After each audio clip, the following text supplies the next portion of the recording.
বন্ধুরা, আজ ডিম, বেকিং পাউডার, বেকিং সোডা ছাড়াই বানিয়েছি সুজির স্পঞ্জি কেক। দেখুন কেকটা কতটা পারফেক্ট হয়েছে। তলার কাগজটা সুন্দরভাবে উঠে গেল আর কেকটাও একটুও পুড়ে যায়নি।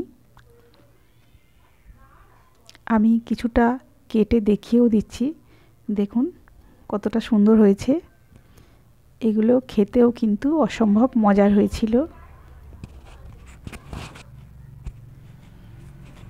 বন্ধুরা, কেক বানানোর জন্য মাপটা কিন্তু পারফেক্ট হতে হবে। আমি একটা কাপ নিয়েছি, ওই কাপের মাপ করেই সমস্ত উপকরণগুলো দেব। প্রথমে আমি একটা কাপের 1 কাপ দিয়ে দিচ্ছি সুজি। কাপটা ভর্তি করেই সুজিটা দিচ্ছি। তবে আমি সুজিটা এমনি দেব না, সুজিটা গুঁড়ো করেই দিচ্ছি। গুঁড়ো করে নিয়ে আমি একটা বোলের মধ্যে ঢেলে নিচ্ছি।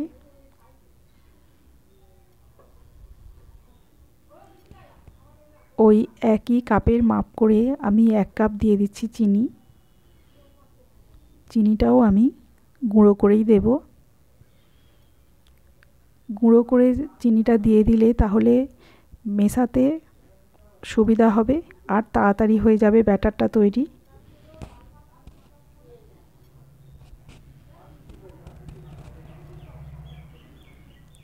সুজি আর চিনি সমপরিমাণে নিয়ে মেশানো আমার হয়ে গেল।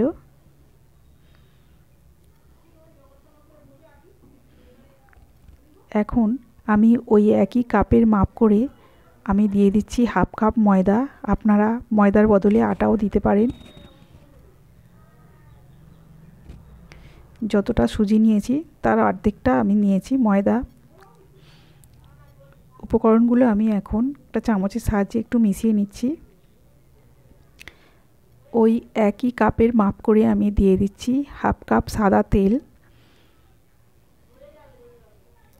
যতটা ময়দা দিয়েছি ততটাই আমি সাদা তেলটাও দিলাম।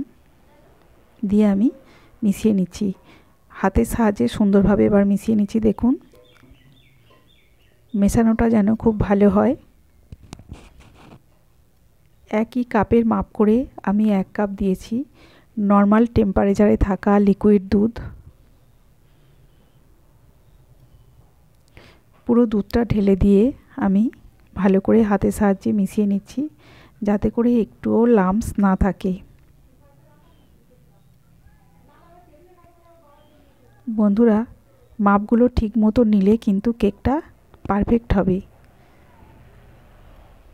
দেখুন এখন আমার মেশানো হয়ে গেছে। আমি এটা 10 মিনিটের জন্য রেস্টে রেখে দিচ্ছি। ততক্ষণে আমি একটা কড়াই বসিয়ে দিয়েছি, দিয়ে একটা স্ট্যান্ড দিয়ে দিলাম। দিয়ে আমি ওটা প্রিহিট করতে দিলাম। একটা নর্মাল একটা বাটি নিয়ে নিয়েছি অ্যালুমিনিয়ামের। অ্যালুমিনিয়াম বাটিতে আমি তেল ব্রাশ করে দিয়ে ওর মধ্যে আমি একটা সাদা পেপার কেটে বসিয়ে দেব।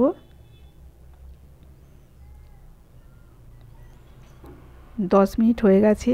এখন আমি ঢাকনাটা খুলেছি। দেখুন কেকের ব্যাটারটা ফুলে ডাবল হয়ে গেছে।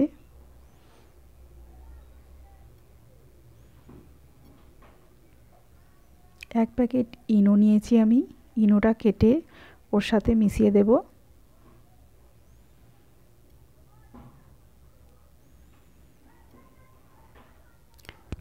বন্ধুরা, আমি পুরো ইনোটাই এখানে ইউজ করেছি।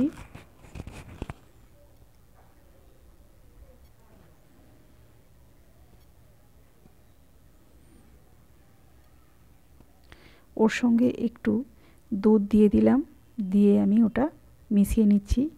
কেক তৈরির সময় যদি মেশানোটা ভালো হয় তাহলে কেকটা পারফেক্ট হবে।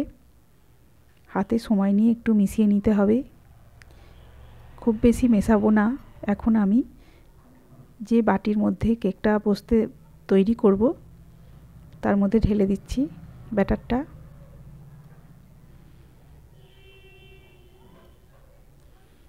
আমার কড়াটা তো আগের থেকে প্রিহিট করতে বসানোই আছে। সেটার মধ্যে বসিয়ে আমি ঢাকা দিয়ে দিলাম। যখন বসিয়েছি তখন গ্যাসের ফ্লেমটা জোরেই ছিল। এখন আমি একদম কমিয়ে দিচ্ছি। কমিয়ে দিয়ে ঢাকা মুড়ে আমি অপেক্ষা করেছি 45 মিনিট। 45 মিনিট পর ঢাকা খুলে আমি কিছু কিশমিশ ওপর দিয়ে সাজিয়ে দিলাম। দিয়ে আমি আবারও ঢাকা দিয়ে 15 মিনিট পর ঢাকা খুলে নিয়েছি। আমার কেকটা তৈরি হতে সময় লেগেছে 1 ঘন্টা। ঢাকা খুলে আমি একটা টুথপিক দিয়ে চেক করে নিচ্ছি, দেখুন গায়ে একটুও লেগে যায়নি, একদম তৈরি হয়ে গেছে। রেসিপি ভালো লাগলে লাইক, শেয়ার, সাবস্ক্রাইব করে আমার পাশে থাকার একান্ত অনুরোধ রইল।